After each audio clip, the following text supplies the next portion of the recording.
நீங்கள் பார்த்து கொண்டிருப்பது News21 செய்திகள். தமிழ்நாடு செய்திகளை உடனுக்குடன் தெரிந்து கொள்ள News21 செய்திகளை பாருங்கள். பெரும்பூண்டி ஊராட்சி மன்றம் சார்பில் இலவச கண் சிகிச்சை முகாம். விழுப்புரம் மாவட்டம் வல்லம் ஒன்றியம் பெரும்பூண்டி கிராமத்தில் பெரும்பூண்டி ஊராட்சி மன்றம் மற்றும் புதுவை வெங்கடேஸ்வரா மருத்துவக் கல்லூரி மருத்துவமனை சார்பில் இலவச கண் சிகிச்சை முகாம் நடைபெற்றது. இதில் பெரும்பூண்டி ஊராட்சி மன்ற தலைவர் சுமதி சம்பத் தலைமை தாங்கினார். துணைத் தலைவர் கார்த்திகேயன் முன்னிலை வகித்தார்.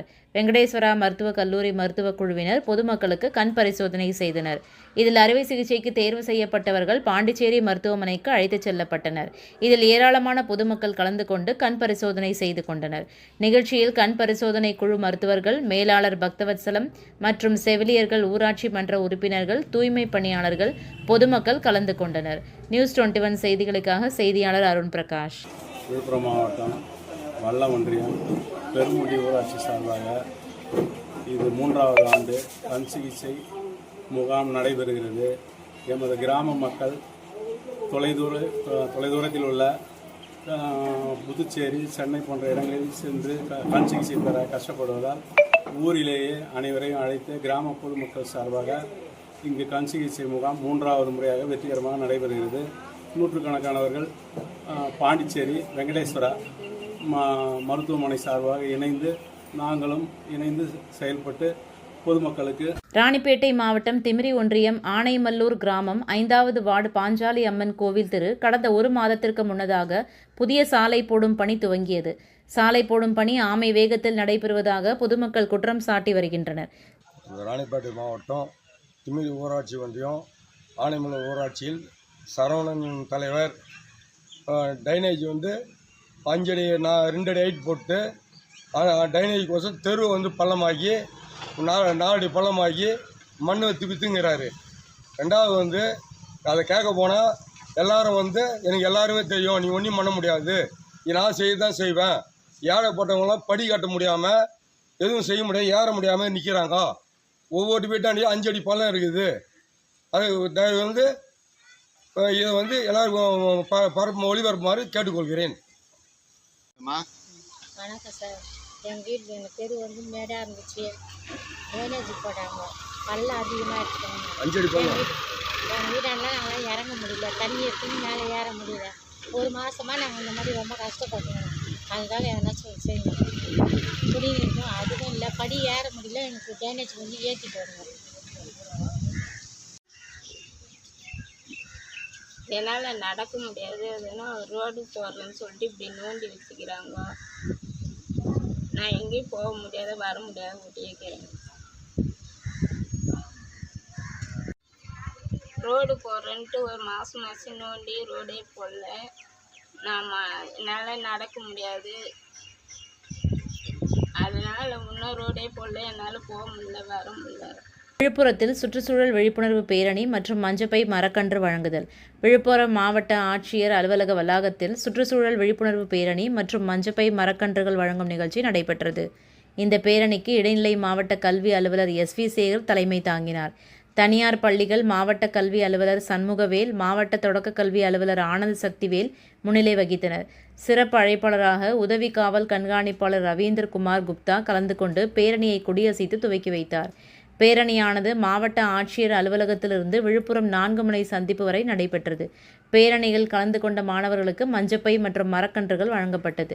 நிகழ்ச்சியில் கல்லூரி முதல்வர் பொற்செல்வி, விழுப்புரம் கல்வி மாவட்ட ஜூனியர் ரெட் கிராஸ் மாவட்ட கன்வீனர் பாபு செல்லத்துறை, ஓசோன் பாதுகாப்பு இயக்கம் மாவட்ட தலைவர் ராமன், தேசிய பசுமை படை மாவட்ட ஒருங்கிணைப்பாளர் நாகமுத்து, காவலர் சிறுவர் சிறுமியர் மன்ற ஒருங்கிணைப்பாளர் செல்வராஜ், தமிழழகன் கல்லூரி துணை முதல்வர் கார்த்திக் மற்றும் ES செவிலியர் கல்லூரி மற்றும் தெய்வானை அம்மாள் பெண்கள் கல்லூரி மாணவர்கள் கலந்து கொண்டனர். NSS ஒருங்கிணைப்பாளர் மீனாட்சி பேரணிக்கான ஏற்பாடுகளை செய்திருந்தார். News21 செய்திகளுக்காக செய்தியாளர் அருண் பிரகாஷ். பூட்டிய வீட்டுக்குள் பதுங்கி வாழ்ந்து வந்த ரவுடி, பூட்டை திறந்து வீடு புகுந்த ரவுடி சரமாரியாக வெட்டி படுகொலை. தப்பியோடிய கொலையாளிகளை தேடி வரும் திருவொற்றியூர் போலீசார். Vadachennai Thiruvottiyur railway station road பகுதியை சேர்ந்தவர் ஆகாஷ். இவர் மீது கொலை முயற்சி, வழிப்பறி என 17க்கும் மேற்பட்ட வழக்குகள் உள்ள நிலையில் கடந்த மாதம் 22ஆம் தேதி சிறையிலிருந்து வெளியே வந்தார். சிறைக்கு செல்லும் போது வழுக்கி விழுந்ததில் இவருக்கு மாவுக்கட்டு போடப்பட்டிருந்த நிலையில் சிறையிலிருந்து வெளியே வந்ததும் இவரது தாயார் வீட்டிலிருந்து வெளியே செல்லும் போது உள்ளே ஆகாஷை விட்டுவிட்டு பூட்டு போட்டு செல்வதை வழக்கமாக கொண்டிருக்கிறார். இப்படியாக பூட்டு போட்டு பூட்டின் சாவியை யாருக்கும் தெரியாமல் வாசலில் இருக்கும் குப்பை தொட்டியில் மறைத்து வைத்து வந்ததாகவும் தெரிய வருகிறது. வழக்கம் போல் இன்று அவசியம் தாய் ஜெயா வெளியே சென்றுவிட்டு வீட்டிற்கு வந்து பார்க்கும்போது தனது மகன் ஆகாஷ் படுகொலை செய்யப்பட்டு இரத்த வெள்ளத்தில் இருப்பதைக் கண்டு அதிர்ச்சி அடைந்துள்ளார். சம்பவ இடத்திற்கு விரைந்து வந்த திருவொற்றியூர் போலீசார் ஆகாஷ் உடலை கைப்பற்றி அரசு ஸ்டான்லி மருத்துவமனைக்கு அனுப்பி வைத்து வழக்கு பதிவு செய்து விசாரணை செய்து வரும் நிலையில் முதற்கட்டமாக 3 பேர் இந்த கொலையை செய்திருக்கலாம் என தெரியவந்துள்ளது. பூட்டிய வீட்டிற்குள் தலைமறைவாக வாழ்ந்து வந்த ரவுடி வெட்டி படுகொலை செய்யப்பட்ட சம்பவம் அந்த பகுதியில் பரபரப்பை ஏற்படுத்தியுள்ளது. தாதன்குப்பம் ஊராட்சியில் தமிழக முன்னாள் முதல்வர் டாக்டர் கலைஞர் அவர்களின் 102வது பிறந்தநாள் விழா. விழுப்புரம் மாவட்டம் மேல்மலையனூர் ஒன்றியம் தாதன்குப்பம் ஊராட்சியில் தமிழக முன்னாள் முதல்வர் டாக்டர் கலைஞர் அவர்களின் 102வது பிறந்தநாள் விழாவை தொடர்ந்து ஒன்றிய பொருளாளர் கோபாலகிருஷ்ணன் ஏற்பாட்டில் நடைபெற்ற நிகழ்ச்சியில் மேல்மலையனூர் கிழக்கு ஒன்றிய செயலாளர் நெடுஞ்செழியன் கலந்து கொண்டு டாக்டர் கலைஞரின் திருவுருவ படத்திற்கு மாலை அணிவித்து மரியாதை செலுத்தி சிறப்புரையாற்றினார். அதைத் தொடர்ந்து பள்ளி மாணவர்களுக்கு நோட்டு, புத்தகம், கல்வி உபகரணங்கள், பொருட்கள் மற்றும் நலத்திட்ட உதவிகளை மாணவர்களுக்கு வழங்கினார். நியூஸ் 21 செய்திகளுக்காக செய்தியாளர் ராஜாமணி.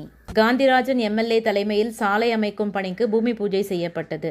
திண்டுக்கல் மாவட்டம் வேடசந்தூர் ஒன்றியத்துக்குட்பட்ட 2 பகுதிகளில் சுமார் 5 கோடி மதிப்பீட்டில் சாலை அமைக்கும் பணிக்கு வேடசந்தூர் சட்டமன்ற உறுப்பினர் காந்திராஜன் தலைமையில் பூமி பூஜை செய்து பணிகள் தொடங்கி வைக்கப்பட்டது. தமுத்துப்பட்டி முதல் டொக்குவீரன்பட்டி வரையிலான 2.5 கிலோமீட்டர் தொலைவிற்கும் வெள்ளையகவுண்டனூர் மெயின் ரோட்டிலிருந்து அம்மாப்பட்டி புதூர் 4 ரோடு சந்திப்பு வரையிலான 2.6 கிலோமீட்டர் தொலைவிற்கு பழுதடைந்து மோசமான நிலையில் உள்ள சாலையை சீரமைக்கும் பணியை காந்திராஜன் எம்எல்ஏ தொடங்கி வைத்தார். மேலும் காந்திராஜன் எம்எல்ஏ கூறியதாவது, இன்று சீரமைக்க உள்ள இந்த 2 சாலையும் கிராம பஞ்சாயத்து சாலையாக இதுவரை இருந்து வந்தது. தற்பொழுது இந்த சாலைகளை என்னுடைய தீவிர முன்முயற்சியால் நெடுஞ்சாலைத்துறைக்கு மாற்றப்பட்டு இந்த சாலையை அதிகப்படியான நிதியை ஒதுக்கி நல்ல முறையில் தரமான சாலையை அமைக்க உறுதுணையாக இருந்த நெடுஞ்சாலைத்துறை அலுவலர்களுக்கு தனது நன்றியை தெரிவித்துக் கொண்டார். மேலும் இந்த நிகழ்ச்சியில் வேடசந்தூர் தெற்கு ஒன்றிய செயலாளர் வீரா சாமிநாதன், வேடசந்தூர் நகர செயலாளர் கார்த்திகேயன், எரியோடு பேரூராட்சி தலைவர் பண்ணை கார்த்திக் உள்ளிட்ட நிர்வாகிகளுடன் கட்சி தொண்டர்களும் கலந்து கொண்டனர். பழனி முருகன் கோயிலில் நடிகர் சூர்யா சாமி தரிசனம். கால பூஜையில் கலந்து கொண்டு முருகனை வழிபட்டார். பழனி முருகன் கோயிலில் திரைப்பட நடிகர் சூர்யா சாமி தரிசனம் செய்ய வருகை தந்தார். மலையடிவாரத்திலிருந்து ரோப்கார் மூலம் மலை கோயிலுக்கு சென்ற சூர்யா காலை 8 மணிக்கு நடைபெறும் சிறுகால சந்தி பூஜையில் கலந்து கொண்டு சாமி தரிசனம் செய்தார். சூர்யா நடிக்க உள்ள 45வது படத்தின் திரைப்படத்தின் கதையை வைத்து பூஜை செய்து வழிபட்டனர். பின்னர் கோயில் நிர்வாகம் சார்பில் சூர்யாவுக்கு பிரசாதம் வழங்கப்பட்டது. பின்னர் கோயிலை வலம் வந்த சூர்யா சித்தர் போகர் சன்னதியில் வழிபட்டார். நடிகர் சூர்யா கோயிலுக்கு வந்ததை அறிந்த பக்தர்கள் ஆர்வமுடன் சூர்யாவை காண திரண்டனர். சூர்யாவின் ரசிகர்கள் பலரும் செல்ஃபி எடுத்துக் கொண்டனர். கோயிலுக்கு சூர்யா வருகையால் சிறிது நேரம் பரபரப்பு ஏற்பட்டது.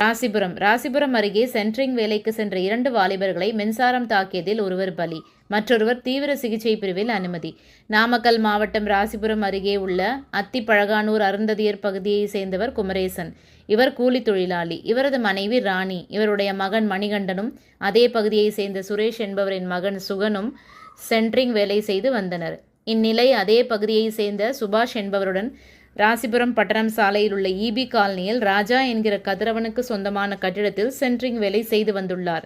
அப்போது கட்டிடத்தின் அருகிலேயே உயர் மின்னழுத்த மின்சார கம்பி உள்ளதை கவனிக்காமல் கட்டிடத்தின் பில்லரை சுற்றியுள்ள இரும்பு தகரத்தை மணிகண்டனும் சுகனும் எடுக்கும் போது அருகில் உள்ள உயர் மின்னழுத்த கம்பியில் மோதியதில் இருவரையும் மின்சாரம் தாக்கியதில் மணிகண்டன் சம்பவ இடத்திலேயே உயிரிழந்தார். சுகன் என்பவர் சுயநினைவு இழந்த நிலையில் ராசிபுரம் அரசு மருத்துவமனையில் முதலுதவி சிகிச்சை அளிக்கப்பட்டு மேல் சிகிச்சைக்காக நாமக்கல் அரசு தலைமை மருத்துவமனைக்கு அனுப்பி வைக்கப்பட்டார். தகவல் அறிந்து சம்பவ இடத்திற்கு வந்த ராசிபுரம் காவல்துறையினர் வழக்கு பதிவு செய்து விசாரணை மேற்கொண்டனர். பின்னர் இறந்த மணிகண்டனின் உடலை உடற்கூறு ஆய்விற்காக ராசிபுரம் அரசு மருத்துவமனைக்கு அனுப்பி வைத்தனர். நியூஸ் 21 செய்திகளுக்காக செய்தியாளர் இனிவாசன். ராணிப்பேட்டை மாவட்டம் ஆற்காடு பேருந்து நிலையத்தில் மாதந்தோறும் பௌர்ணமி அன்று அன்னதானம் வழங்கி வரும் Sri Jothilingeswarar சிவனடியா Seva public charitable trust பல்வேறு ஆன்மீக பணிகள். பள்ளி மாணவ மாணவிகளுக்கு உதவி செய்தல், மரம் நடுதல், இரத்த தான முகாம் நடத்துதல், மருத்துவ முகாம் நடத்துதல், துப்புரவு பணியாளர்களுக்கு நலத்திட்ட உதவிகள் வழங்குதல் போன்ற எண்ணற்ற பொது சேவை பணிகளை செய்து வருகின்றனர். இதில் உதவி செய்ய விருப்பமுள்ளவர்கள் தொடர்பு கொள்ளவும். நிறுவன தலைவர் ஜெய் மாருதி சரவணன், எண் 3, ராஜ முதலியார் தெரு, ஆற்காடு, ராணிப்பேட்டை மாவட்டம். மேலும் விவரங்களுக்கு 90405952 80981879 என்ற எண்ணை தொடர்பு கொள்ளவும்.